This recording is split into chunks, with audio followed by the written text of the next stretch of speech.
let's be very clear. Side chick etiquette is determined by your tax bracket. Simply is it the woman's side chick etiquette or the men's? No, I agree because whomever the person is being a side to.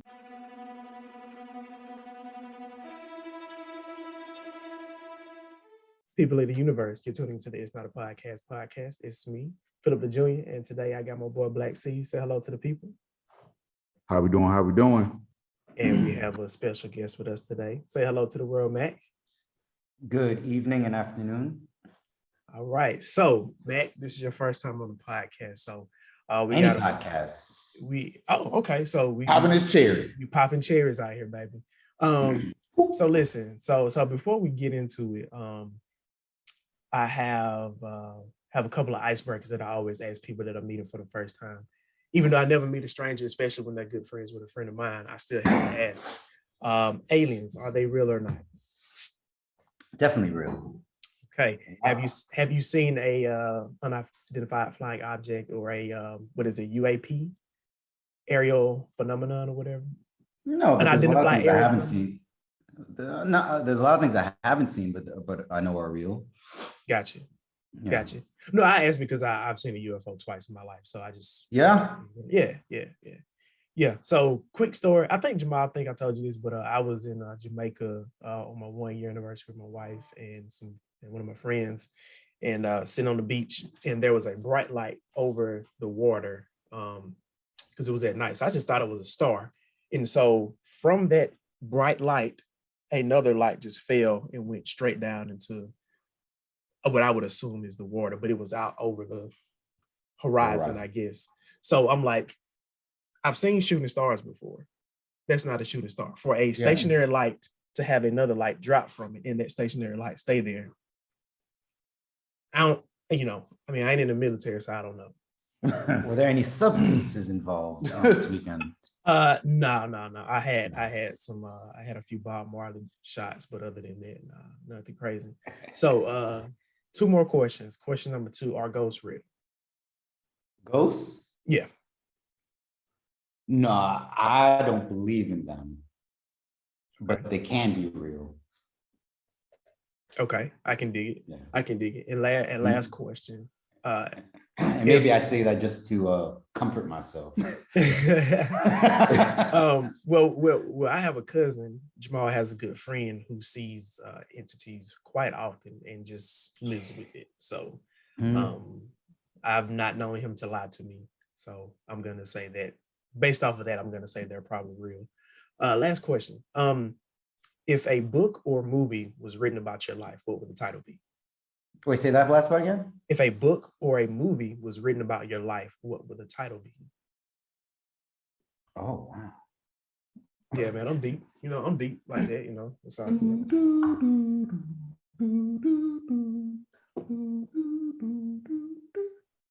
Not what you think. Okay. Yeah. I'm not one of them. Yeah. Not what you think. I like that. Yeah.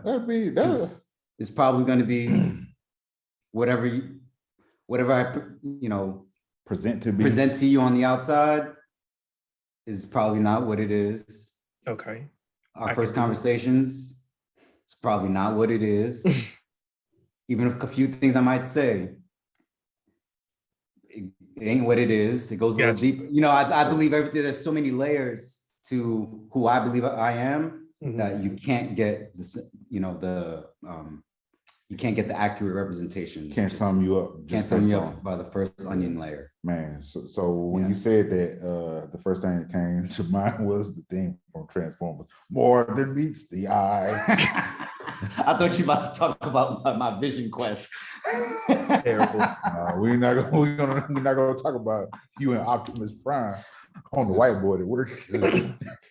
All right, so check this out. So we got a couple of topics that I said I wanted us to touch on, but I want to touch on the topic of apologies because I think that'll lead us into the whole censorship, because I think with the censorship comes cancel culture, and then with cancel culture come these fake apologies. So I wanted to ask you guys, do apologies actually mean anything? Do they actually have value? So for me,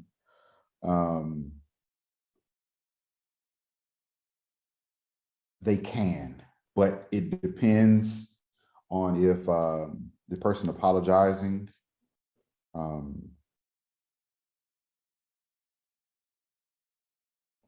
is sincere, and the one that's being apologized to is in a place to receive that apology.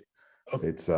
It's very, and I know I'm bad about always using analogies, but it's very similar to the postal system. You can mail something off, but if the address is incorrect, it'll never make it to the person that you intended for. And I think apology is the same way. And even if you don't package it correctly, then the postal service, they will not deliver it. So it's the onus is on both ends. You know what I'm saying? Timing is a big factor that I think people discount in an apology. Like, is it still too raw for a person to receive what what may be heartfelt? Or is it a situation to where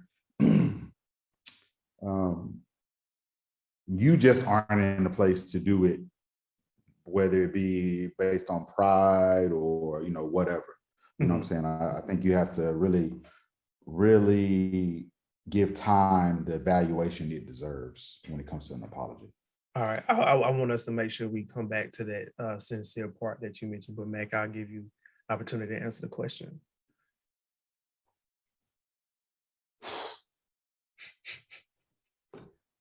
I'm less forgiving. And I state that because I tell my kids, telling me you're sorry doesn't really mean anything. After I told you,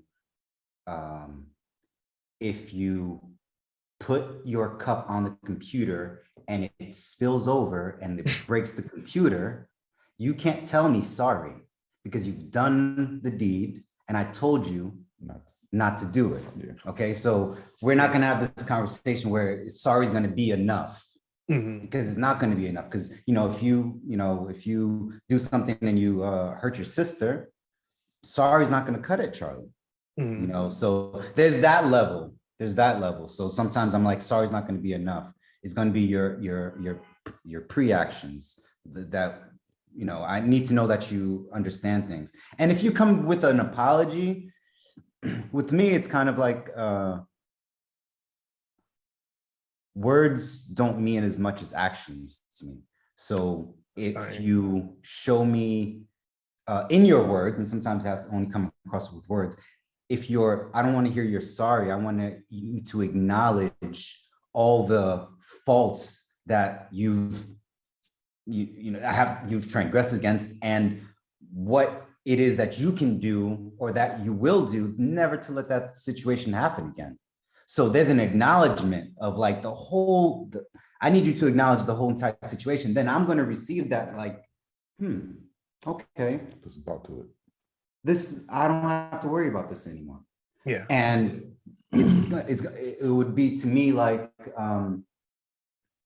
we're not perfect as human beings, and you might fall again, but if you understand what you did wrong and you acknowledge that, you might fall again, but not in the exact same way. If you keep on repeating on the same damn thing, there's no second sorries. There's no second even apologies with me. It's like, or it's not with me. It's just like I can watch. It could be your interaction, and I'm just kind of like, he ain't sorry. Yeah. He hasn't acknowledged anything. That we haven't moved forward.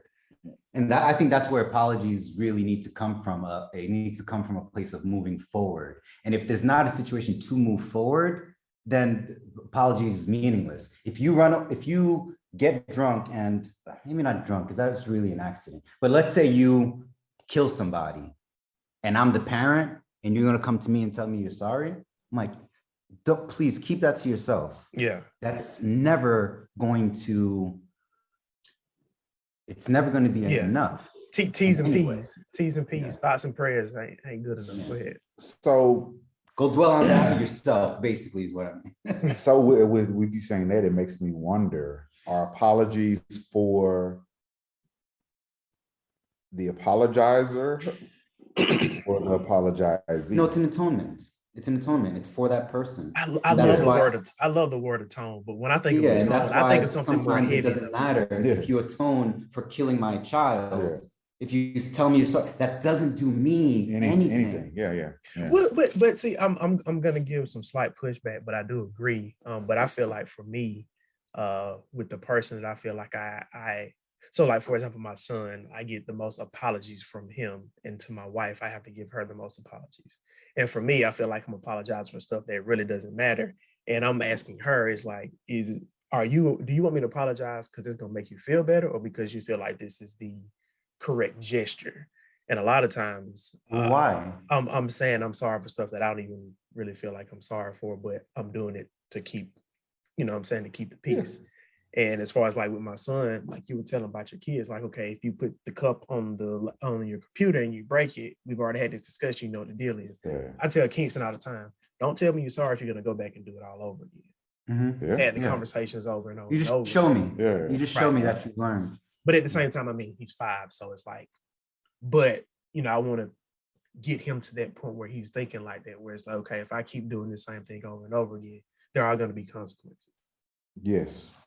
Oh, don't get me wrong. I was doing this since my kids can talk, telling both of them the same thing about, apologizing and stuff like that. I still encourage them to do it because they're practicing that muscle of recognition. Yeah. Because you can't just give them a vocabulary that's too complex for their whatever age they're at. So every year it gets more robust. It gets more robust. They get more articulate in their expression of if they're sorry or what have you. But I was just developing that muscle of like, you really need to acknowledge what you're doing in the world every step of the way, so you don't have to apologize. And if you do apologize, really reflect. I tell Mila and Charlie, my kids' names, tell Charlie what you're sorry for. Mm-hmm. Tell me what you're sorry. Tell mommy what you're sorry for. Yeah. Don't just give me a word. Sure. Yeah, I like your point about the acknowledgement. Like for me, I don't really care about apologies like that. Yes. Like because honestly, it don't do nothing for me personally. Yeah. But I do like the fact that you can acknowledge that thing A happened, which resulted in me feeling like this. Mm-hmm. Here's the disconnect, and we can move on past it. Yeah. Because I think a lot of times when people apologize, they address the other person's feelings, but not the action itself, and then not what needs to take place after said action happened. Exactly. And I think that's a part of communication. Oh yeah. It's like you might apologize to me about, whatever the case may be, but in your acknowledgement of something, I might tell you, hey, you know what? That's not why I'm upset. And then you just be like, yeah, okay, all right, well, let's take this on, and and then it gives you an opportunity for feedback. What are you really mad about? What are you really mad about? Exactly. It's like we humans misunderstand each other so much on such a small level. It's like when I was in the military, it was always like, I'm going to give you a direction for the mission, and I want you to restate it back to me, because there are lives at stake. Yeah. So now you restate it back to me in your words, and if what you translate back to me is what I mean, okay, mission, let's go. Yeah. If not, then I have to bring it, and that's what people you have to expound on the directions given. Yeah, and that's why I find so much problems in text messages these days now. Yeah. Text is like, it's ambiguous. We are not developed as human beings yet to only communicate with each other in these characters. Yeah. I agree. Because it assumes that that person's tone. Yeah. Tone, a place of mind. Mm-hmm. It assumes too much for you to send it and think they're going to receive it exactly how you meant it. Especially for people that you haven't really built a real foundation with. Like with the relationship I have with Jamal, like we call it ESPN, you know what I'm saying? Like we just know what each other's thinking before we even say it. Like if we're in the same room, we can damn near have a 20-minute conversation with less than 10 words. Professor X and Jean Grey. We Yeah, just look at each yeah. other and be Yeah, like, yeah. So Yeah. with the conversation with him is totally different. But like if I'm texting like one of my coworkers or one of my buddies that maybe I haven't had as long of a relationship like I had with Jamal, there could be some misinterpretation. Yeah. But like when I have conversations with my wife, a lot of times I'm like, what did you hear me say? Because What did you I can understand? oh, right. Because Yeah. like you were saying before we started the podcast, you can say it's dark outside, it's pitch black outside, and somebody else will take it as, well, the sun is about to come up. Well, maybe the sun just went down and now it's pitch black. Correct. You know what I'm saying? So it's like, Yeah. like you say, the onions, the layers of the onions is more to it than what meets the eye.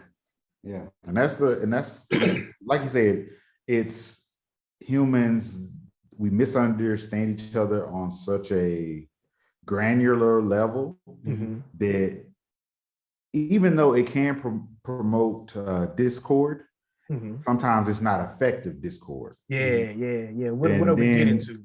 Exactly. It's like, because, and this is one thing about cancel culture that I can hate. Mhm. I see people jump out the window trying to cancel, this figure or that figure, but I rarely see anyone asking for clarity on what the intent of. It's top down. Yeah, It's power. it's like It's power. people don't ask, but what did he mean by it, or what she. was he or she, Or they. whatever. Or them. What did that Oh, you person? What did that person intend for that message to mean, or that statement to convey? Intent is gone. But that's just Intent is what's gone. crazy is intent. Intent is still very much alive, just like aliens are. No, in woke culture. Yeah, In this yeah. woke cancel culture. The woke side of the cancel culture side of woke. Because there's still some good elements of being woke, being Because aware woke of means stuff. enlightened. But yeah. there's too much Man. this too much of this top-down Marxism. I'm going to tell you how we're going to reach utopia. And if you do not reach utopia in this path, Then it's then wrong. you're on the wrong side of history. Yep. So let's jump into that. You mentioned cancel culture, and one of the things we want to talk about was like censorship.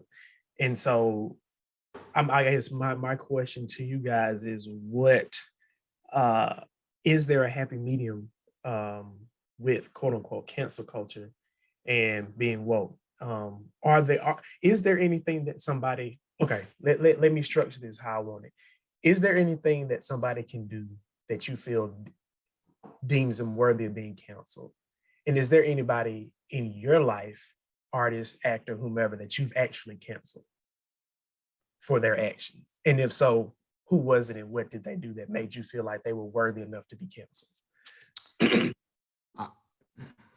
So for me, I don't cancel people I don't know. Oh,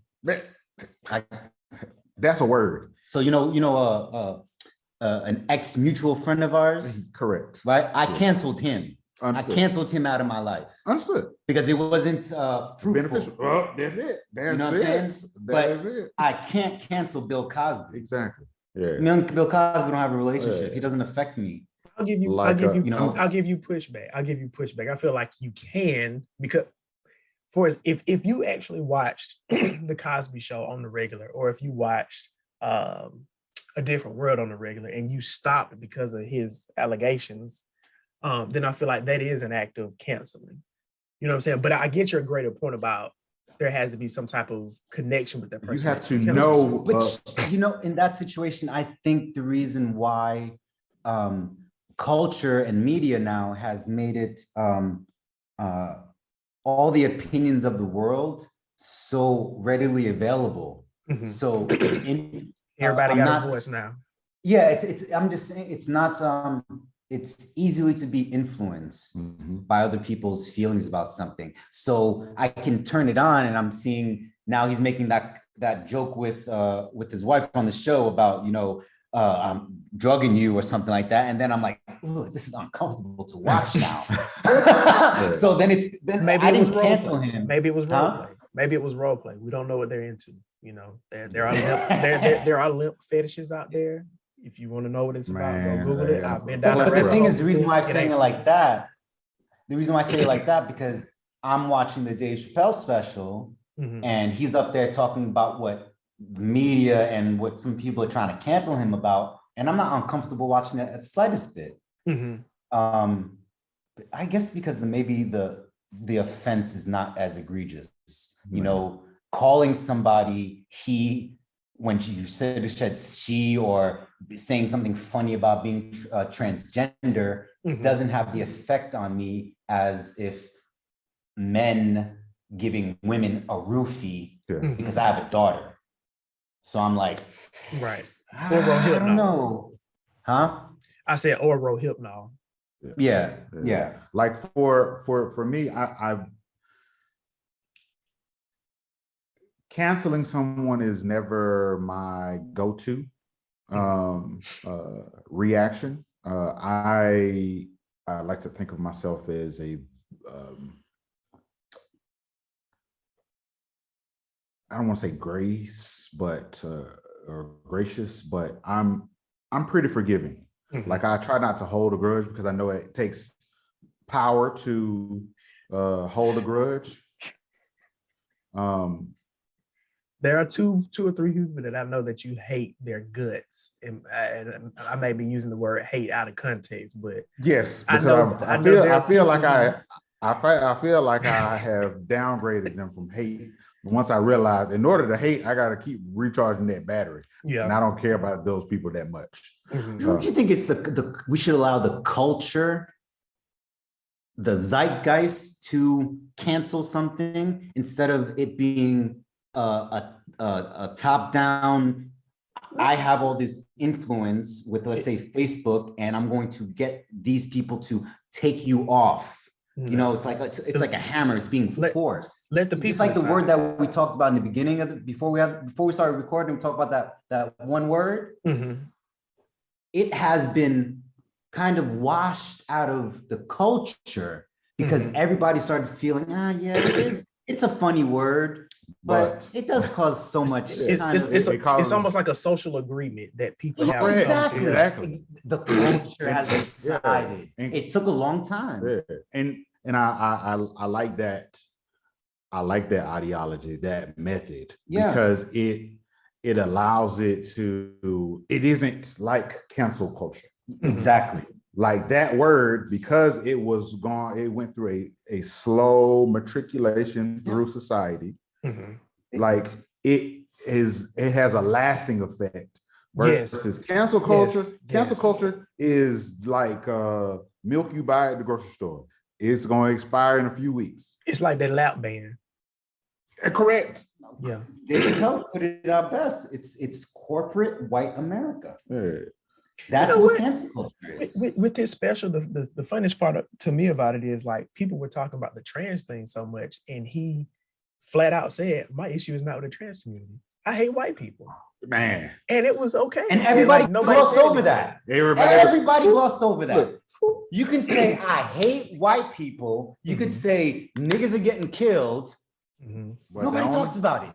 He even said the Space Jews thing. And like usually the ACL. They don't play. They don't jump on that. I'm like, he said Jews. I thought he was gonna get railed. He's anti-Semitic. I thought he was gonna get railed for that. But if you are the real Jews, how can you be anti-Semitic? Oh, all right now. But that's not mainstream. So you got a whole bunch of people out there not even thinking on that level. That level that you just noted, there's billions of people that are not on that level. They're like, huh? What? What you mean? What you say? And you know what? Okay, I'm sorry. Like, we getting into the point where I just got to speak my mind. Speaking, brother.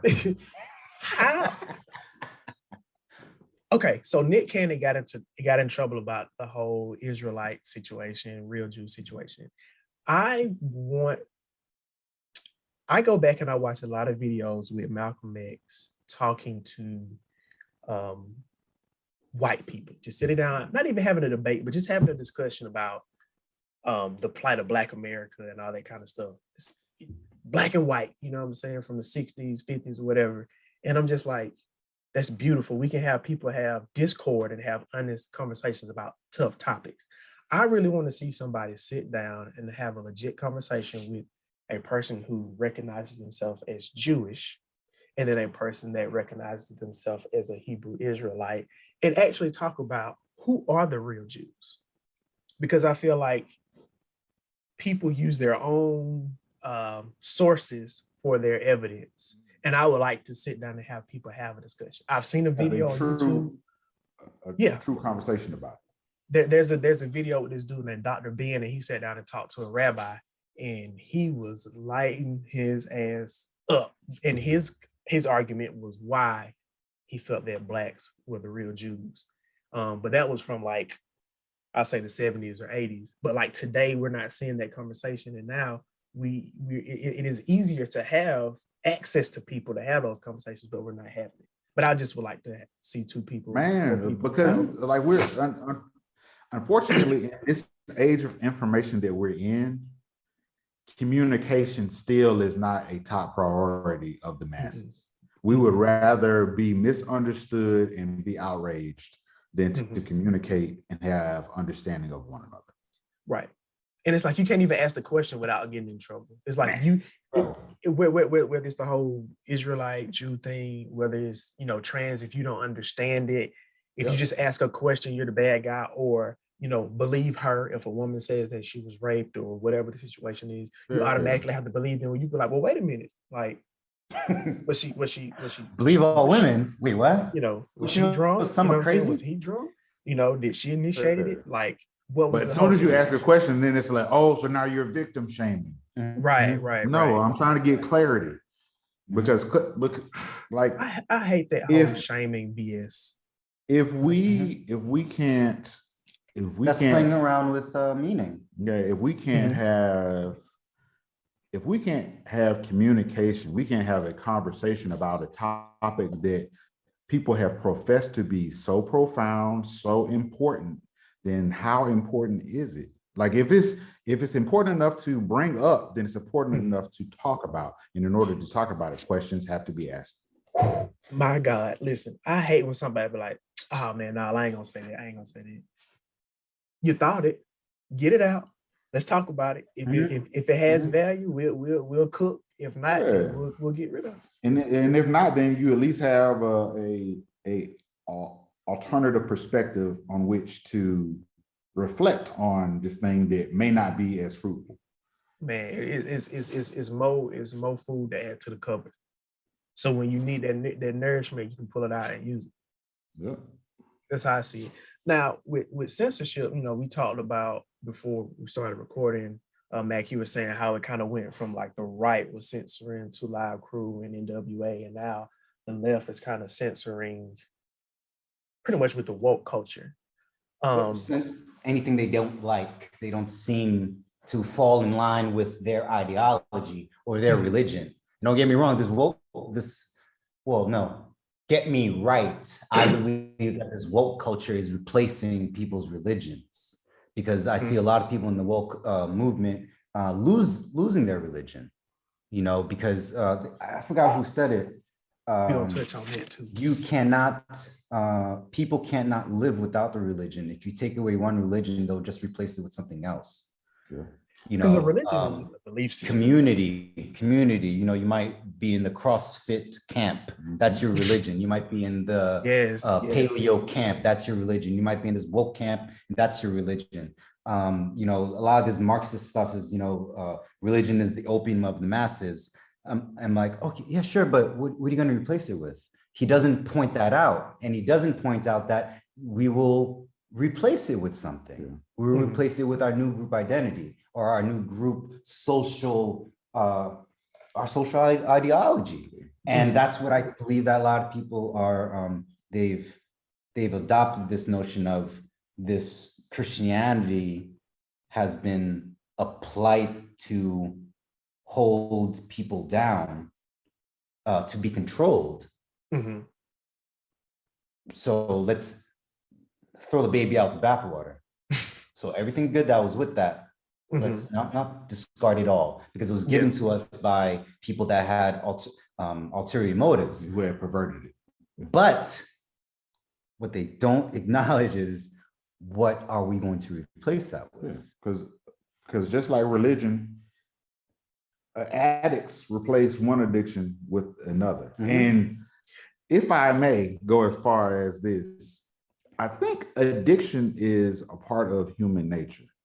And when I say that, I don't mean it in a negative light. I mean that when you go from one lifestyle to another, in order for you to transition fully into that next lifestyle, you have to make it a part of your routine. And when you get thrown off, it throws your whole world off. Similar to someone who's an addict and they go cold turkey. Yeah. Like you are addicted to music. Correct. I am. You know? And I was about to ask, are all addictions bad though? Because I think No. the word addiction usually has a negative connotation behind it. Exactly, but it's just a repetition of doing things, you know, daily, over and over again. I'm trying to get better at this. I'm going to jujitsu as many times a week as I can because I'm addicted to I'm striving. Yeah, exactly. I want that progression. Progression in your increased skill. Like, you know what I'm saying? That for some people, like, that fitness or that active high is their addiction. You know, people those what is it? Serial marathon runners, they are addicted to runner's high. A lot of marathon runners used to be addicts. See, you replace one. I'm talking about straight up just all the time, and then they put it down, and then somebody's like, "Hey man, here are these shoes. Let's go for a run." And the next thing you know, they're like, "I kind of like this." I said, "Oh man, this is 1983." Yeah. Hey, went from meth to marathons. That's what it is. Yeah, exactly. Man. Yeah. That'd be a dope book, by the way. Yeah. So, but check this out though. But like with the censorship part, I feel like we're going. No, we good. But I just wanted to make this point though. But I feel like with censorship, I feel like almost it's a dog eat dog world, and I feel like they're going to start almost cannibalizing themselves. Like the left woke culture is going to cannibalize themselves, and like the right is going to cannibalize themselves as well. Because you look at now, you're starting to see more people on the right not have as many issues with abortion, whereas before it was like if you're Republican, if you're on the right, abortion bad, no. But now you're starting to see people on opposite sides kind of use talking points from the other side. Or if I'm on one side and I'm not as far left or as far right as you are, then you're bad. You're one of them. Man. You know what I mean? Yeah. So it's like eventually you're gonna get so far right that you end up left. You're gonna end up so far left that you end up being right.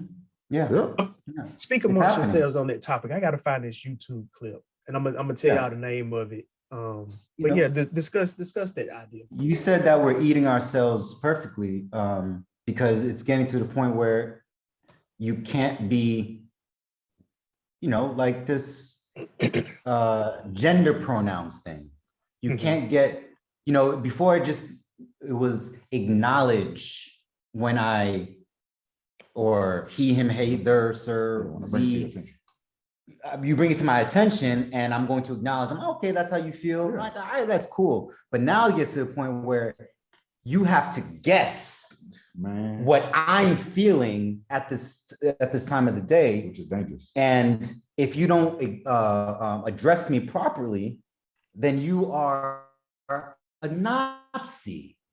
How did I become a Nazi just for not just playing into you can't use those extremes. You can't go that far. Like but that's what they're doing. So now it became to the point where it's like I was watching this, you know, George Floyd. It's like everybody's a Nazi, and I'm like, and people kept saying it. Like people really in the center, people like good voices were saying, you can't keep calling everybody a Nazi because when the real Nazis pop then up, you don't know. We're not gonna be able to distinguish between them. And you're just gonna throw out the baby with bathwater. All your allies, you're gonna throw them out because you're like, nah, I think you're a Nazi too. Yeah, but I think that's part of the issue is like the people who could bring enlightenment to these non-common topics are only complaining about people not being enlightened to them. Mhm. They're not trying to educate. And that is the pitfall, that they are their Achilles heel, but they don't realize it. Okay, so right when you said that, it sparked up something that bothered me. Months ago, after the George Floyd, all the white people were trying to be more allies. At the time that white people started trying to speak allyship, which is a word I really I don't like. People from the Black community started saying, I don't have time to teach you about my culture. And then I was like, Chafes, and I was like, wait a second. Wasn't this exactly the point that we were striving for people to come to our table and be like, teach me or ask a question? Yeah, just tell me why, and now we have this CRT topic. And it's like, hey guys, 6 months ago, they came to us asking us, tell me about your experience. And we said, go Google it.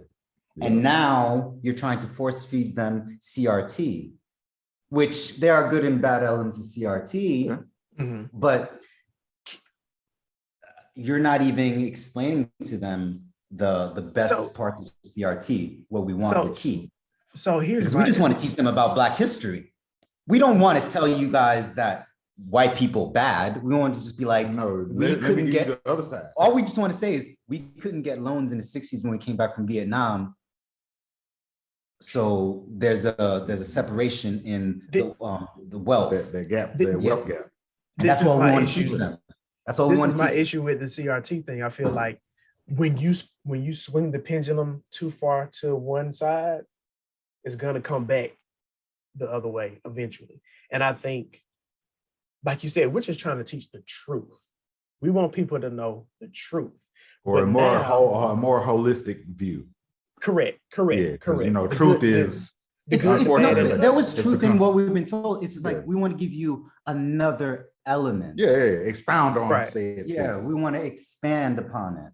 Right, but and to add to that, I feel like how do I want to put this? Because the packaging with critical race theory isn't, to me, what it should be. Now you have Republicans and the right basically cutting out everything about Black history. You know what I mean? So the PR is all wrong. Right. So the information that you wanted people to gain, now they ain't gonna get to learn nothing in school. Let's be honest. I would find it hard to believe that more than maybe 10% of the white population actually teaches their children the truth about the atrocities of slavery, or like you said, when Black people couldn't get loans when they came back from them, or how could they if they don't know? Dealing with that. That's my point. You know what I'm saying? That's they why went to the same schools as we did. A small percentage of them that actually care about that. Unless maybe your mom and dad is a history teacher. Other than that, I don't see why you're going to go out your way to teach them. And even being a history teacher, they still have to. They still have the same tools as we did. It's wrong. They still have to have the want to look deeper than what the curriculum that has been given to them by the government. The PR is all wrong, and the propaganda is reigning supreme. Instead of, look, I agree with Black Lives Matter, but the slogan to me is all wrong. This is my personal opinion. It's exclusive. It's exclusive. If you sit down and tell a white person that knows nothing about our background, nothing about our struggle, Black Lives Matter, he's gonna be like, I have 2 white children. Don't their lives matter too? And it's like, no, I'm not saying that. It's like, no, you just already said my kids don't matter. Boom. And that's where it's coming from. Now I understand where we're coming from, but they don't. So the packaging is wrong. But I think that adults need to learn nuance as well, though. I don't think anybody, or let me rephrase that. How do I want to say this? How you thought it? It's simple-minded of me to think, for a person to think that okay, black people seeing all these other black people getting killed by the police or just by white people, and they say Black Lives Matter, they're obviously angry about what's happening. They don't necessarily mean that only black people matter. And I think that is how people interpret it by saying only Black Lives Matter. But that's not what we're saying. But to your point, the messaging has to be there. So I feel But like the messaging probably gets to them. Sorry to interrupt, but messaging probably gets to them after the propaganda has already set in. Yeah. That's why I said the propaganda is reigning supreme. It's not this nuance. Dare I say this is starting to sound real politically correct. If we have to change the verbiage of something that has explicitly said Black lives and not only Black lives, those 4 extra letters in a space don't cost that much more. You know what I'm saying? So I would like to think that if they only, if the intent was to explicitly and exclusively only mean that Black Lives Matter, they would add those 4 extra letters, only Black Lives Matter. Because when it's used in opposition with Blue Lives Matter, do you think the intent is to say that Blue Lives Matter and white lives don't? Because I would like to think that the group of people that promote the Blue Lives Matter mantra also feel that white lives matter as well. So they have the ability to think with nuance when they want to. Okay. Yeah, I get where you're I think the saying. Blue Lives Matter was a term that was built with an undertone. I believe that it was built with an undertone of trying to discredit and be against the Black Lives Matter. Understood. I think Black Lives Matter came up, and maybe this is me being naive, came up with a more of a pure message, tried to have a pure message, like crying out for help. Yeah. It was crying out for help. Look, guys, Black Lives Matter. Blue Lives came around talking about, no, y'all, like it was in direct opposition. Yeah. I think that's where their message is coming across. And everybody that's going on that bandwagon are kind of, tiki torching. Talking about, it's Blue Lives. They didn't want to say white lives because they couldn't. What Blue Lives is white lives. That's what they're trying to say. Yeah. Do you know who Michael Che is? Yeah, of course. Yeah, okay. I love that. That's just matters. Yeah. He had a joke in one of his older stand-ups, but it was after Black Lives Matter came out. But he was talking about 9/11 and how people are always like, never forget, yada yada yada. But he was like, all buildings matter.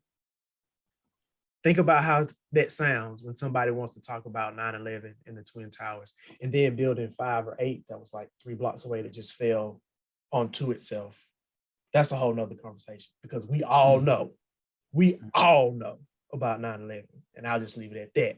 But to his point, it's like you wouldn't say all buildings matter to a person who had a parent that died. Correct. 9/11. You wouldn't say during October breast history month, breast cancer awareness month. You ain't gonna remember be like, the tatas, right? But you ain't gonna be like, hey man, but what about my colon? You know what I'm saying? You gonna be like, what about throat cancer? You know what I'm saying? So it's like to me, it's just like you said, there's an undertone that goes along with it, and I think people want to be included. So anytime there is a slogan or there's a group that has something, people want to have it. Just like how Black people always be like, man, we can't have nothing. As soon as there's a dance that comes out, they want to try to learn it. As soon as there's a song come out, they want to try to do it. As soon as there's a clothing or like a fashion trend, they want to try to take that from us. And I think that people just want to have their own groups to be a part of. So when there's a Black Lives Matter and you're not Black and you can't be a part of that group, or you just disagree with it, you're going to then try to replace it with another group that you can feel a part of. And it's everybody wants to be in a part of the tribe. Yeah. You got to have one. Mm-hmm. You got to have one. But, I'm the tribe of Judah, but that's a whole nother conversation.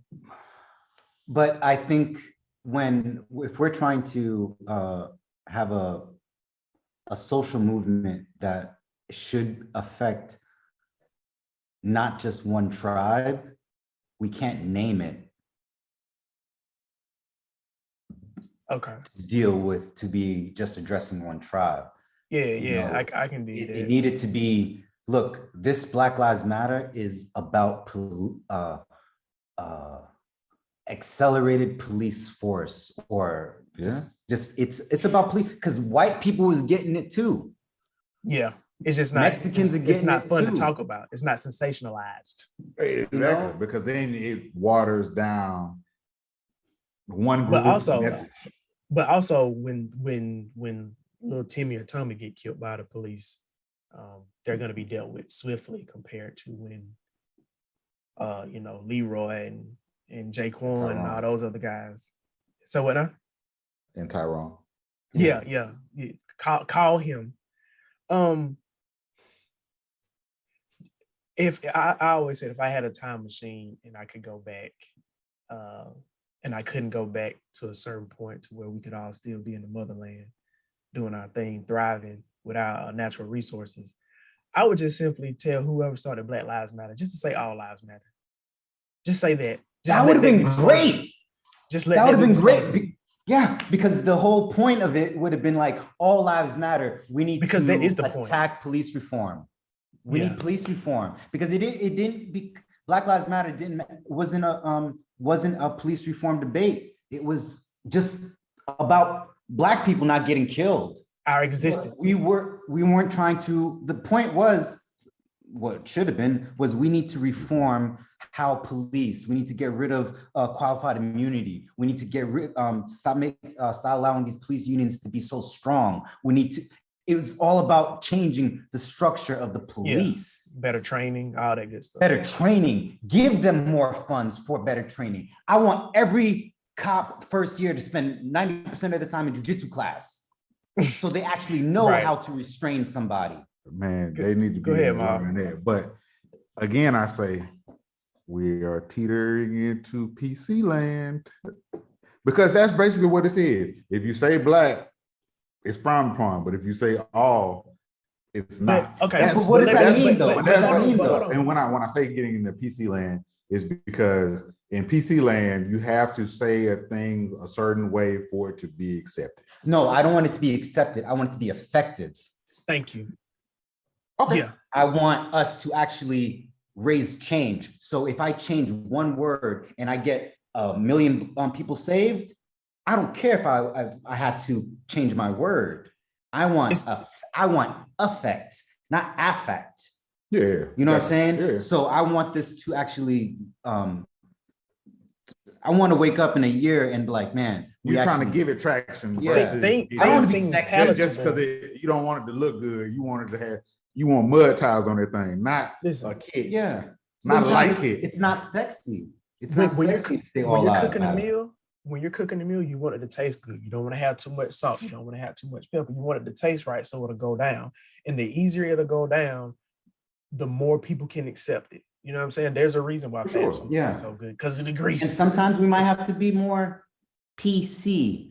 But and that's all I was saying. You know what I'm saying? Because I think all of us agree to a certain extent that. But is this PC? PC is, respectfully, PC is bullshit. Yeah, but is this PC forced upon, or is it like when we were talking about before? Is it coming from Facebook and Twitter? Yeah. Or is it the culture? So and PC isn't bad. It's the driving force behind PC. Yes. If it comes from Netflix, if I can't get a Netflix special, if I talk about trans, then that's BS, because Netflix did that to me. Correct. It wasn't if it's broadside, PC is good. If it's the narrow side, then it's like, nah. Yeah. Listen, when it comes to matters of like making money or like messaging, I think you have to be mindful of the message. And I don't think that structuring your message in a certain way for it to be palatable doesn't necessarily make it PC. Because to go back to, like, you know, the whole left and right side, it's all about your messaging and how you promote whatever it is. It's like the reason why I feel like Trump was so effective is because he had Make America Great Again. You know, if you have just a quick slogan or a catchphrase that is good enough to get people's attention, I think that will bring people into the door. Then once you get them in the door, then you can try to brainwash them or give them whatever ideology that you want them to have. But the point is to get their ass in the door. Yeah. You know how much money these marketing execs make? They have think tanks. They put a bunch of people in rooms for hours, just like, okay, we want to promote this new cup. What are the words we're going to use in the messaging to get this word cup? There's like Black Lives Matter. And it's going to be somebody, I don't know, that's going to alienate a few people. Yeah. So that's just trying to be effective. That's just trying to be effective. We're not trying to be peace. They're not trying to be PC. They're like, how are we going to market this to the most amount of people? Gotcha. Yeah. And then once we get into their once we get into the house, switch. Yeah, then we can switch. Yeah, exactly. So you mentioned think tanks, Kind of manipulative stuff, but Advertising is manipulation. Yeah, it is. But you mentioned think tanks, and it made me think about something I wanted to touch on. Like Hollywood is like very culture. Very like woke culture now. They try to be diverse, which diverse really doesn't mean diversity. Diversity just means a room full of white guys and you got one black person, or a room full of white guys and you got a female. That's their version of diverse now, which we can have that conversation for. I push back on that a little bit. Okay. I think their notion of diversity now is having it could be a room full of different skinned individual that all think the same. Man. And to me, that's not diversity. That's not diversity. Yeah. That's not diversity. If you all think exactly the same, I mean, you just get a black guy that thinks just like you, and you get an Asian person that thinks just like you, and you're gonna put out this messaging. I'm like, that's a bunch of bullshit. Oh God. What's the black chick that is like Candace Owens? Candace Owens? Yeah. That's not diversity if she's on Fox. That's just having a black person. Yeah, and I'm not saying a black person on Fox. Yeah, that is Geppetto and Pinocchio all over again. Yeah, exactly. But Hollywood, I brought it up because like I've been watching Friends lately, and you watching what? Friends, yeah. And you know, as my grandmother would say, it's not a lot of flies in the grits. In the milk, yeah. She say grits. Okay. But they in New York. Exactly. And in the village too. I'm like, where are the weirdos? Where are the weirdos at? They brought up Chelsea in one of the episodes recently. I was like, wait a minute. I know that because of Jay-Z. I don't think he's from there. He's from Marcy, right? No, the Marcy is the projects, but what hood? Brooklyn. Okay.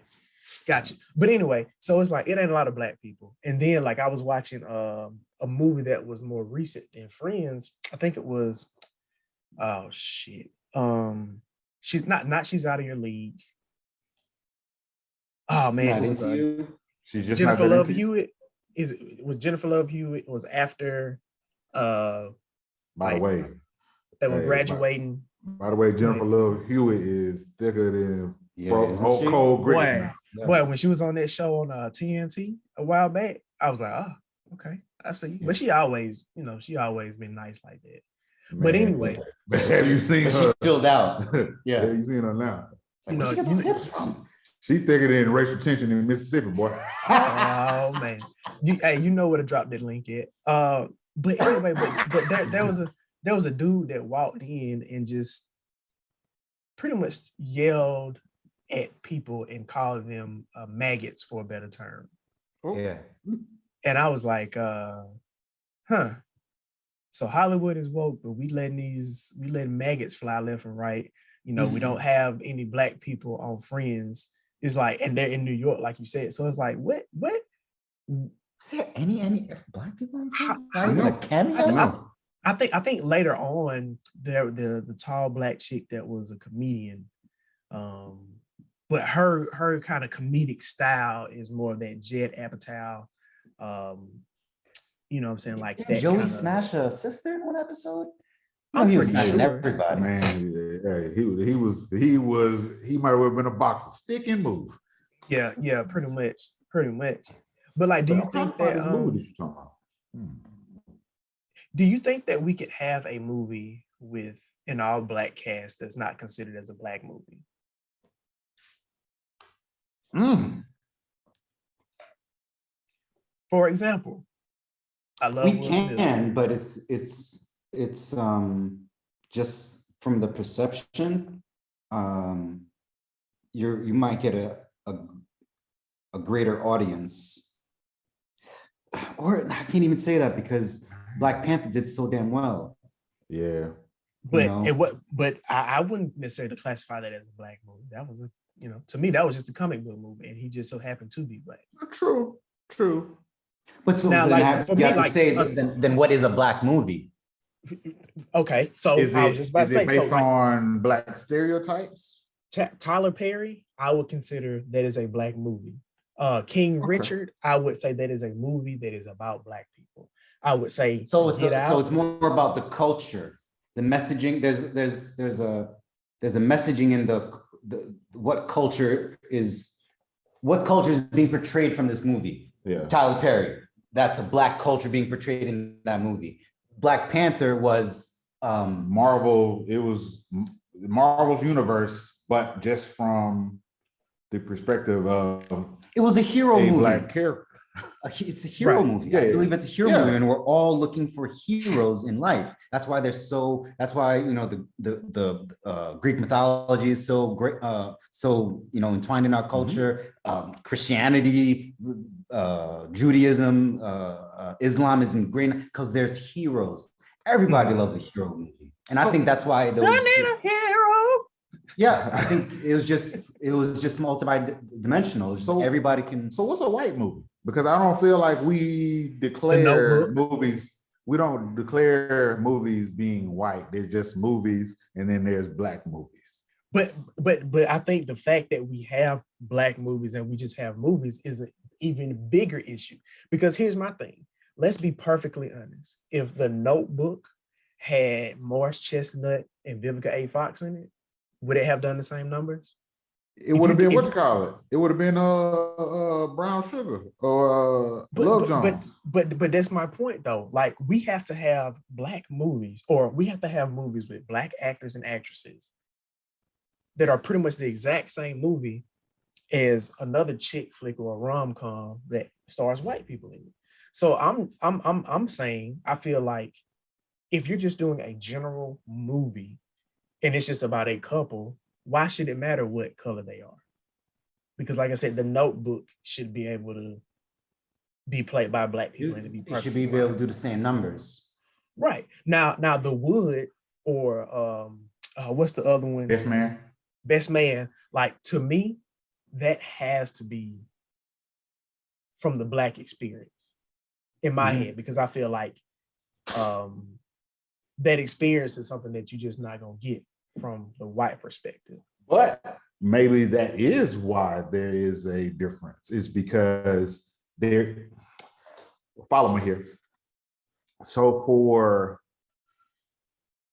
I'm just gonna say non-white movies, because there is more nuance, there is more, if I may, saison.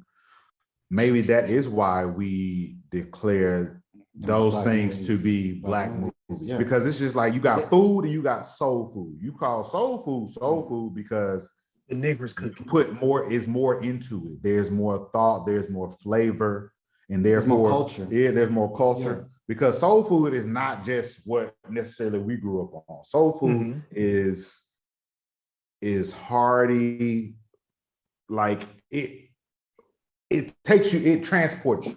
It's gonna stick to you. And soul food doesn't, I don't think it has a bounds of it being a one culture. It's not Southern black culture. Soul food could be his mom's cooking, which he's Haitian. So that is going to have there's going to be some different, there's going to be some different food on that platter.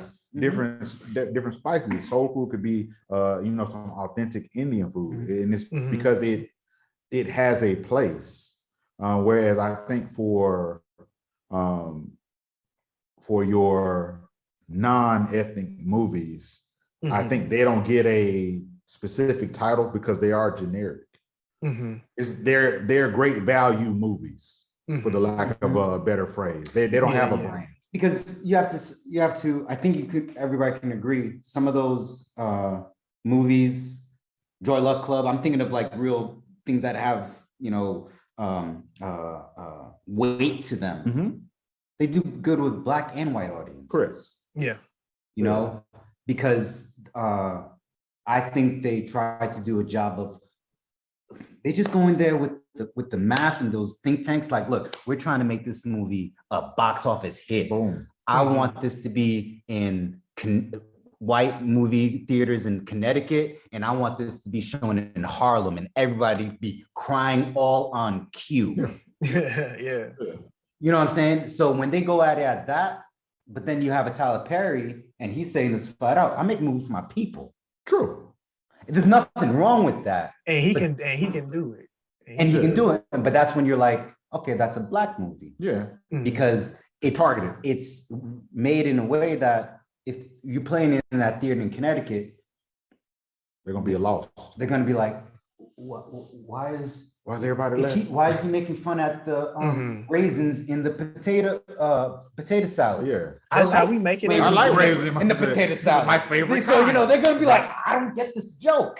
And Right, it's right. nothing wrong with them. It's just like, oh, you know what? Maybe that scene with the potato salad with the raisins, to make it general, you do a think tank and you have some Black people and white people, and you ask them both, what would be Funny or odd if you had in potato salad? Yep. And if both ones can agree on, if you put oranges, that would be weird. And they'd be like, Yeah. hell yeah. And then that's some weird shit. That's some weird shit. I ain't even seen white people do that. Exactly. So now if you do that and you put in that movie, now both audiences is gonna laugh. So you talk about think tanks, and I was listening to Kev on stage a while back, which I listen to him fairly often, but he was talking about how he was trying to pitch a movie or sitcom, and there was a scene dealing with a Black church. And if you know Kev on stage, he's from the church. You know what I'm saying? Like, that's how he kind of got his start in comedy. And the white person that he was pitching it to was like, I don't think the audience will get that joke. So you have a Black man growing up in the church, a Black man that started off his comedy career in the church, making jokes about the church. And you have a white man telling him that the audience is not going to get the joke. It's kind of like, that just don't sit with me. This is why we need diversity in those boardrooms. And this is why we need to support our own independent actors and actresses, you know what I'm saying? Because there are stories out there that we would love to hear and that can only be told from our perspective. But because people that don't have our history, our background, or our culture can't understand it, they're not going to put the money behind it. But I have to say, with that point, is diversity is not about different skin colors. It's about different points of view, because you grew up in a Black church. I grew up in a Black church. I'm gonna go back. If I'm wrong, I'm just wrong. I'm gonna go back to your book title. Not what was the book of your life? Not what it seems. Okay, because that's what I'm thinking. Yeah, I could be wrong. I could be wrong. So my point is, me and you might have if it is true, we have a different church experience. Correct. Because contrary to, I'm sure, common belief, most of my time in a church was not at a Black church. Unless you came up. I'm saying I could be wrong. Huh? I said unless you came up the counter line. Correct. And like me being engulfed in Black church culture happened in my teen years. Like I'm gonna say from 13 on, and it wasn't every Sunday until I was out of college, really. You know what I'm saying? But I was always attached to it. So therefore, you know what I'm saying? Even though it wasn't my primary source, I always had a connection to it. It was like a secondary learning avenue. But you know what though? And And I think to that point, you didn't necessarily grow up in a Black church, but you still know all the nuances and the jokes pertaining to a Yes. Black church because you were Yes. Black church adjacent. Man, very much so. Yes. You know what I'm saying? So like to your point, Mac, yeah, we're different. You know what I'm saying? We skin folk, but we don't necessarily have the same background from the church perspective.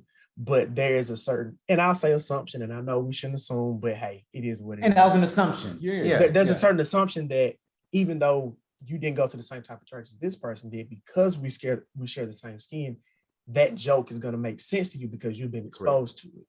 Mhm. Because that's just something that we talk about in the Black culture. Like if you watch Comic View, you've seen the jokes about the church, about what you gonna do on Friday when you get your paycheck, about how dudes try to holler at girls, about how your mama gonna whoop you when you was a child. Man. Like no She'll matter wake what you your up at noon. background, you're gonna be exposed to that. Yeah. Yeah, luckily I ain't never been woken up out of my sleep with a belt. So Oh, mama woke me up. Look at you. Look, the Most High has smiled upon you because that is not. She left the house, said, "I'm gonna whoop you when I get back home." Man. And midnight, she came back Bro. home at 12:24. She took. late in the midnight hour. Hey, that is one It was a thing promise. that I don't think all cultures are aware of. That wait till we get home will ruin the best day of your life because you're gonna be thinking about the judgment to come. Man, look, let me tell you. To some audiences, if I pull on my belt, you get a laugh. Yes, Because you know what that means. some In my culture, if the mom reaches down like this to her shoe, sandal, or whatever the hell, you're like, uh-oh, something's about to come flying. You know? Looking like George Bush at that press conference. man. Hey, he had some moves on him though. Didn't he? He was agile that day. Yeah. Can I just say, I think George Bush is a little bit cooler than Barack because I feel like Barack is too polished, and I think George is just a dumb bumblefuck from Texas that was appointed to be president. And I would much rather sit down and have a beer and talk about women and X-rated stuff with him than I would with Barack. Just think of the stiffness, the weight on your shoulders of you being the first Black president. Like I'm only going based I don't off think he could have what been he- real swaggered, I mean, he had enough swagger, but I think there could have been a different level. When he was maybe dapped the up Black second. folks, we knew what it was. When But I think that was the most niggish he got was, when he would dap up other Black folks. Yeah. But I'm just going based off of what they portrayed, because I'm pretty sure behind because to pull Michelle, I mean, Barry got to have some game. Because I mean, let's just say Michelle, top three first ladies. Dare I say? Three. Dare I say? Top She's three. top one. Well, But those I think nudes of Melania? huh? Melania? I thought it was Ivanka. No, that was his first Ivanka's daughter. Ivanka is his daughter. Ivanka Melania, is the yeah. daughter. Now, Yeah. and he does want to smash his daughter as well.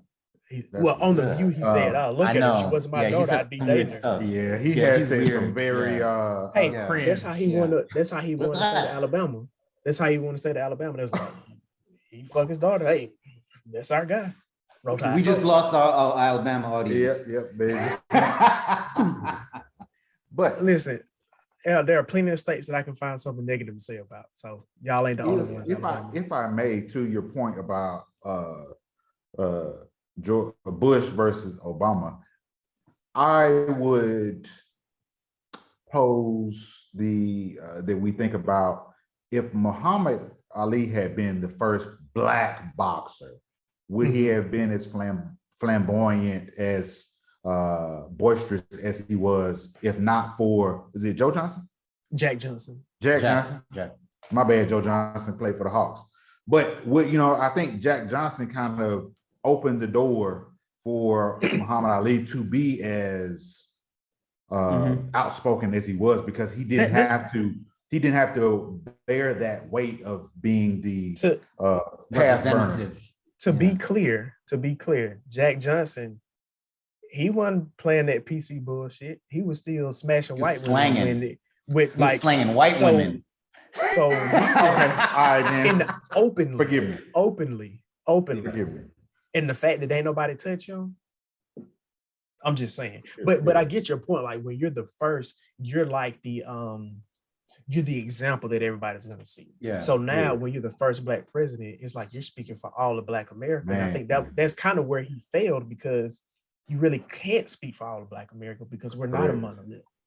But to my point, just based off of what he portrayed and the person that he showed us, or his representative, that representative, I'm not as intrigued to sit down and talk with and have a beer than I would with George.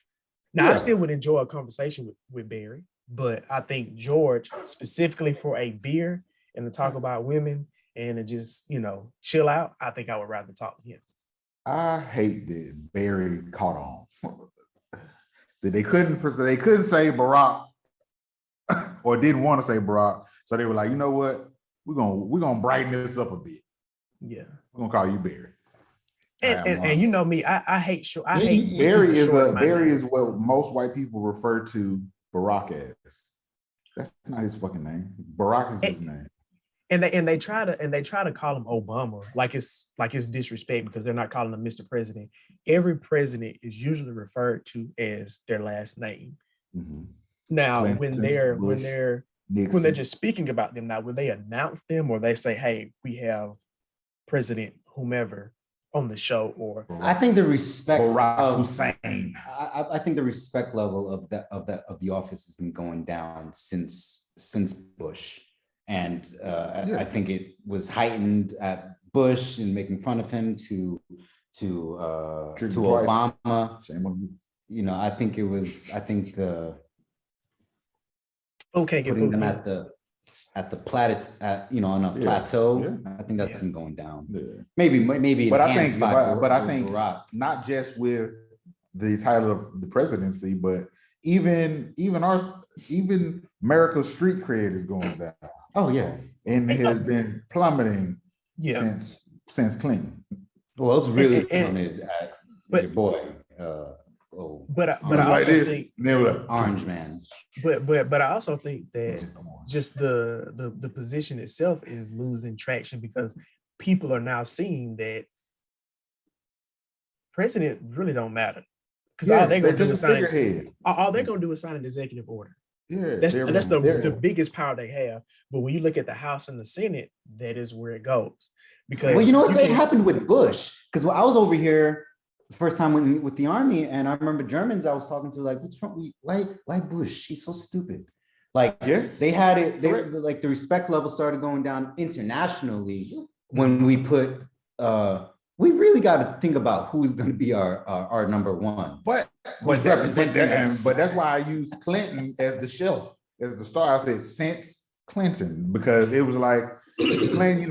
Clinton was the playboy. Kennedy was a playboy. Yeah, and I'm just saying Clinton was the last of the playboy. Yeah. Like successful playboy. But I think since we do Kennedy, everybody I say everybody loosely, but Kennedy had a fanship that I would say Clinton probably had a similar fanship. But I don't think JFK was smoking spliffs in the Oval Office. Say again? Kennedy was smoking spliffs in the Oval Office. That doesn't surprise me at all. No, he had something going on with him, and like glaucoma. Basically, medical marijuana was blessing him. Yeah. But I think because I don't think it went down during Clinton because since we live in a quote unquote the patriarchy, it wasn't like men all over the world was like, he was getting some tail in the. It wasn't like we was like, we shouldn't do that. Men were kind of like. Sometimes you gotta, man. Hey, like, he was stressed out. Yeah, you're like, sometimes you gotta do what you gotta do. But check me though. Hillary Rodham Clinton back in the gap, she wasn't that bad. I ain't gonna call her a smoke show. Who you talking about? Hillary Rodham Clinton. Oh no, Hillary, as I've seen pictures. Yeah, she had college things. Well, I wasn't gonna talk about her anatomy, but she was nice. If we gonna say somebody a smoke show, there's a part of the anatomy that we're looking at. It Understood. don't matter what side. Yeah, of but it is, you that's what know, we're like Hillary was, she was an She attractive girl. She was. And then, you know, like most people who get into All the young political lady. sphere, all young those lady. skeletons in your closet does something to you. man, you know, look, man. Hey. or the baby blood, that'll do something. Yeah. Oh, but yeah, man, like That adrenochrome to get you every time. most, I would go as far as say most first ladies in their youth had some level of attractiveness to them. Most. Yeah. And some just don't stand the test of time, but you know, Yeah. we're not gonna go there. You know, black don't crack. It really don't. I don't know why. I need to know the science You ain't behind it. never seen no straight lines and no warm chocolate. Anyway, Is that the, Jesus. that's that That's that's the years of Vaseline and cocoa That's gonna butter go and- over a lot of head. You know what? Do white people put Vaseline on their children before they go to school? Because when I tell you Kingston look like he finna go like he been fighting. everybody 8 go rounds. boxing. I put it on the back. You of want my to take wrist. man to come in? Hey Ma, I be just like this. Hey man, gotta get moisture him. is everything, man. But that's why there are certain non-black women who have stood the test of time because they know You about see the them moisture all day game. long. You pulling know, out ain't nobody that moisture game. They Yeah, be yeah. moisturizing. That's all it put- is. That's the only Yeah. difference. It's It's moisturized. moisture. Yeah. Moisture. you Because know? we live in an unnatural And all that environment damn to our evolution. Yes. You know, we have things that are naturally taking moisture out of our skin. Correct. You know, and so that's why, you know, it's noticeable for us, so we put it back in. Yes. That a If trigger it's not word. You get to noticeable. feeling weird. Yeah. Evolution. They get- like, why you feel itchy in the wintertime all of a sudden we turn on the heat? It's because you dry. need moisture.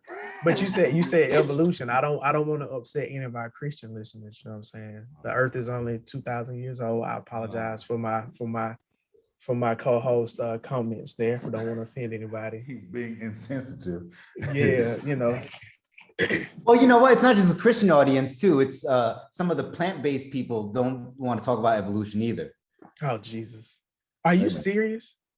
Yeah. Are you Because it's all no, 100%. 100%. They want to, some of them want to not talk about the evolution, how I we can't. evolutionary became who we are today, and just want to use the newest technologies to support their claim of how we should be living today. And it's like, there's always some truth on both sides. Yeah. Have y'all heard that song? The Earth is Ghetto, I Want to Leave. Say again? What? The Earth is Ghetto, I Want to Leave. No, but I could concur. I've sent the ghetto. song. If I've I was sent the an song to you alien- twice, Jamal. I've sent the song to you twice, by the way. I apologize. But that's neither here nor there.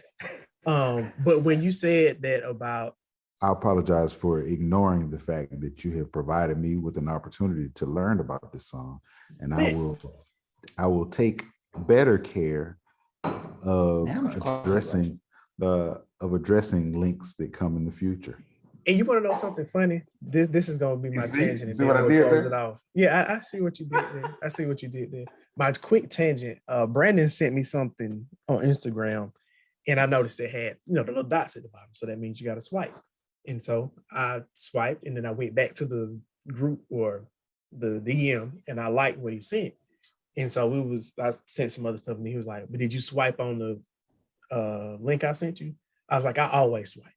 I feel like it's common courtesy. If I send you something on Instagram and it has them dots at the bottom, The dots, yeah. you better be swiping, because that means everything on there is what I wanted you to see. Correct. Especially if I send you the first picture. I mean, If I've swiped through and I've sent you the fifth picture of then 6, that's the one I want you to see. but I'm also saying, hey, swipe at your leisure, but I'm going to give you the best of the best. So I feel like it's common courtesy when somebody sends you something on IG, Yeah. make sure you get the full encompassing post that was sent. And not just the first post. But Yeah, unless it's one of them law ham mercy posts. And then I'm probably gonna send you the hams. Fair enough. Hey, I just want to, I know it's getting long, but I'd really want to get your Hey, opinions yo. on this. If you've heard any of this, do you know that 2/3 of the top 15 pro-Black social media accounts are Russian troll farms? And Yeah. more than half of Christian social media accounts. So a lot of these memes and a lot of these pro whatever the agenda is mostly to try to disrupt the fabric of what we have as America. So discourse. So Discourse. Did you watch the most recent Joe Rogan? Because I saw a clip. I just finished it this morning with Tristan Harris. Yeah. I believe that's and he was talking about how like the algorithms are influenced by not us, basically. So I haven't gone through and watched the whole episode, but I just saw the little blurb that came up. It's really good. So it's a good listen. So I can definitely believe it because, I think people started paying more attention to that with the 2016 election when Trump got elected, when they started realizing like, hey, other countries are using our division to hurt the country as a whole. Whereas before it was just like, hey, you're a Democrat, you're a Republican. But now it's like everybody has these groups and you're pro this or you're anti that or you're pro that. And I think that's come to dividing people. I think friends. I think it's dividing even communities. Your neighborhood. In homes, even like with the vax thing. And I don't necessarily want to go off on a tangent about that, but like that is like people are hiding the fact that they're getting vaccinated because they don't want to upset parents. And then you got other people who are just either flat out lying to their parents about being vaccinated or making their parents upset because they're not vaccinated. And so I brought it up because I just wanted to get your opinions on what are we supposed to do about that? I don't think we can do shit. I think honestly, we have to take away the power from them and be mindful of how we use social media. I think how you use it is going to determine how it affects you. I think when you listen to the episode, and if you take away something I took away, it's this. I'm downloading these computers, these algorithms, these think tanks, these people that are sitting down engineering so well to work against our own internal rationale. It's like sitting down playing a chess game against the computer. You're probably not winning. True. So that's why I'm like, holy shit. When you watch this episode, finish this episode, if you get some points out of it, and Joe kind of pissed me off a little bit because sometimes they were talking in a way of how we're trying to reach some type of progress. Basically, I think he was missing this point. As engineers, there are stages. The first time I make this cup is not probably going to be the end result, the one that's going to go out to the factory. So if we don't try to make a perfect cup, we will never get to a perfect cup. So I think he was missing look, we got to try something, dude. Because if we don't try something, even though it doesn't sound great, we're never going to get to a point. And I think there was so much pushback of just he's really scared of us becoming China, this authoritarian regime where they control everything. It's like, oh, we're not trying to get to that, but we do need to introduce a little bit more control. Yeah.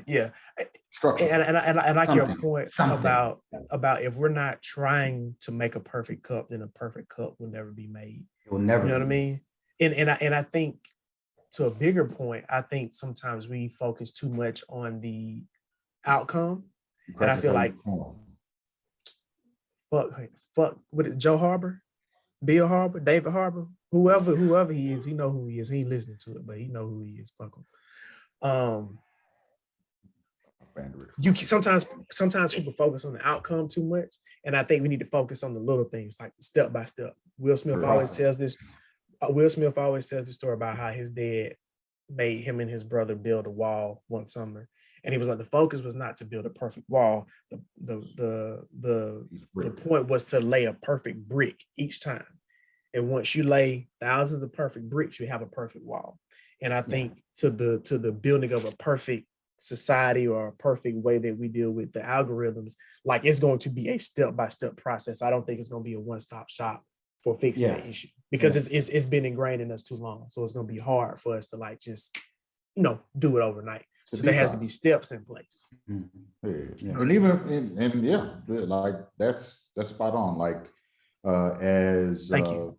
I appreciate that. As wow, why can I recall his name right now? Oh, as Pharrell said, like he's a vampire, by the way. He don't age. Well, he aged a little bit when he had them triplets. Still got that vampire blood. Now he got a little. Now he got eye crease. When his wife had the triplets. Correct. I apologize. I didn't mean to take her power away from her. Thank you. That's your patriarchy speaking, sir. I apologize. I like Bill Burr said, he's like, we didn't have a baby. She had a baby. I just sat here. Bill Burr is a savage, and he's married to a sister. Yeah. But you can tell in the way he talks. He really is in. At least she. You can tell in their household that she provides the culture, because when I listen to his podcast and when he's speaking, he definitely has an element of the culture. Because and he definitely doesn't let anything slide.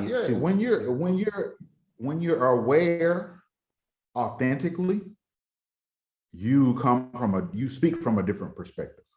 Like that's you don't speak. You're not, for the lack of a better phrase, you're not being a culture vulture.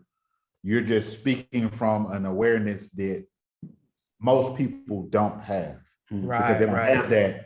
They don't have that adjacency or that firsthand tap into it. You know what I'm saying? It's like they don't have the education. Yeah, exactly. Just like like why the CRT thing is a terrible. It's gonna fall, and we're not gonna be able to teach people that don't know anything, black and white, about not the real history, the additional history that the American culture lacks. The all-encompassing history. The expansive history of and let's be perfectly honest with when it comes to the critical race theory thing, and making white people feel bad, this, that, and the third. In my head, I'm thinking to myself, there are only so many people that could even have owned slaves. You know what I mean? So it's like, how many people, let's just say out of the white friends that we have, or the white people that we know, what percentage would you say they have some type of heritage of their family owning slaves? It's probably going to be fairly slim, because only so many people could.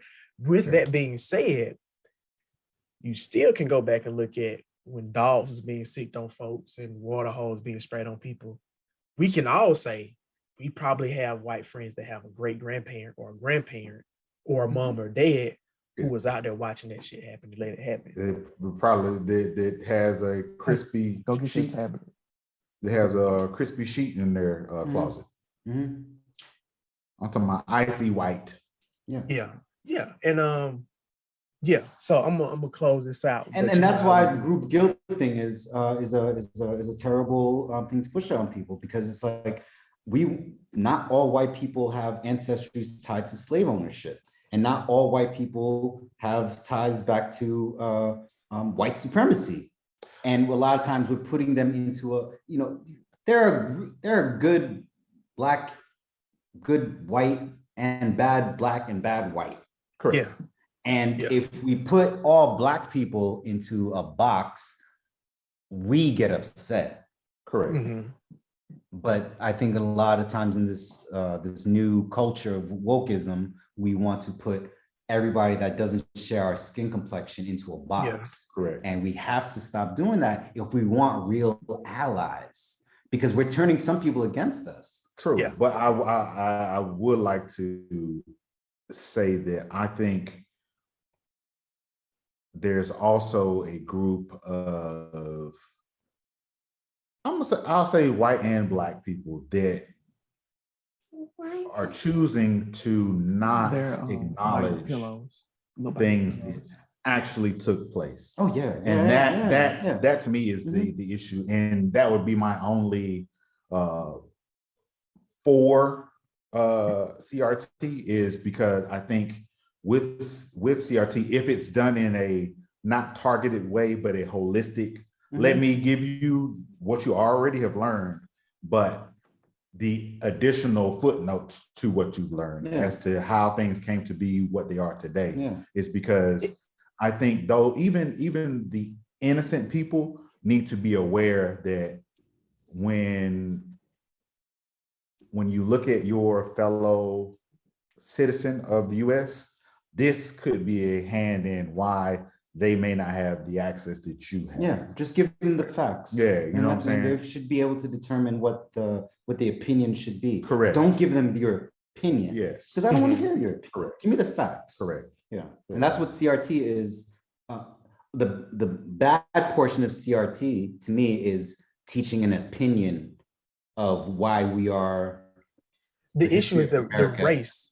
Yeah. If we're really trying to focus on the history of America, then it shouldn't even be about race. It should just be a whole nother name.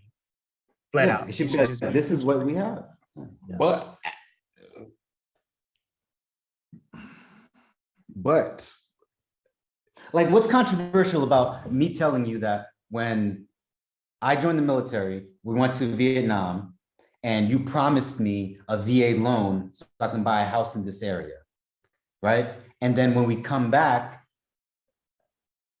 lenders were told not to give these veterans loans to buy houses in these areas, only let them buy houses in this area. Now, if I give you those facts without telling you that it was a racist thing or anything, like, everybody should be able to come away from that and be like, man, that was unfair. Yeah. But I don't have to put any type of other flavoring on it. It just needs to be like, damn, that was actually wrong. And so you were never allowed to gather wealth in your real estate. And we were, and today it shows. But who's the we?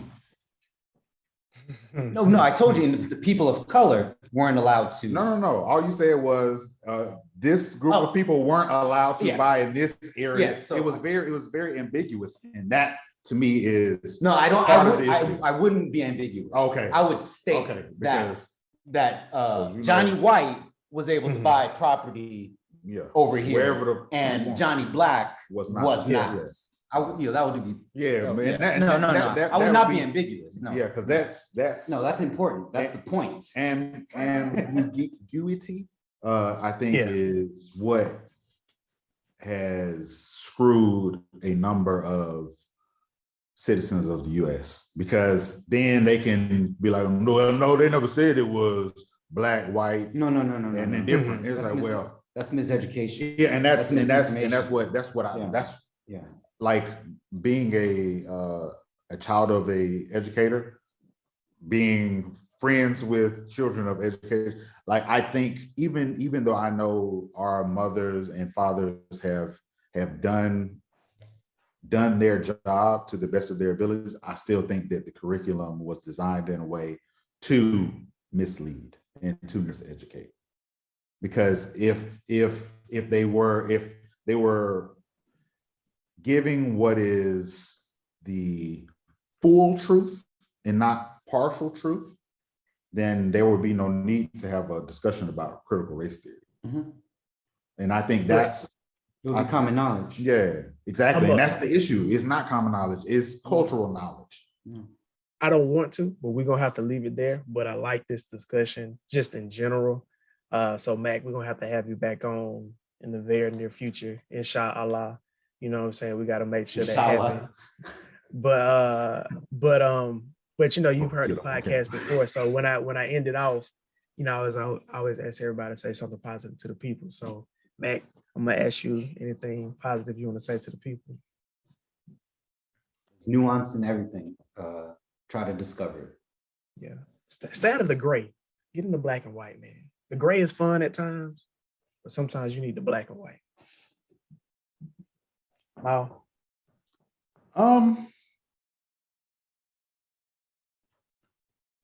Don't be rigid in the way that you live. Like life is fluid. I'll put it that way. But gender is not. I mean, listen, And that's a wrap. And canceled. Hey, listen, I support all views on here. You know what I'm saying? This is a platform where everybody can be heard.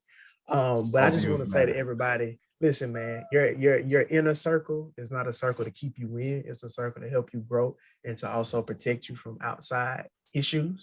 You know what I'm saying? But whenever that circle that you have becomes a cage holding you in, you got to rethink who you got around you. All right. So with that being said, I love you all. Like, subscribe, share, comment, all that good stuff. If you know me, if you have my phone number in your phone and you ain't like this, or you ain't leave a comment, or you ain't subscribed, then you're canceled. You're cut off. And so with all that being said, Ma, can I get a cheer to close it out, please? Cheer!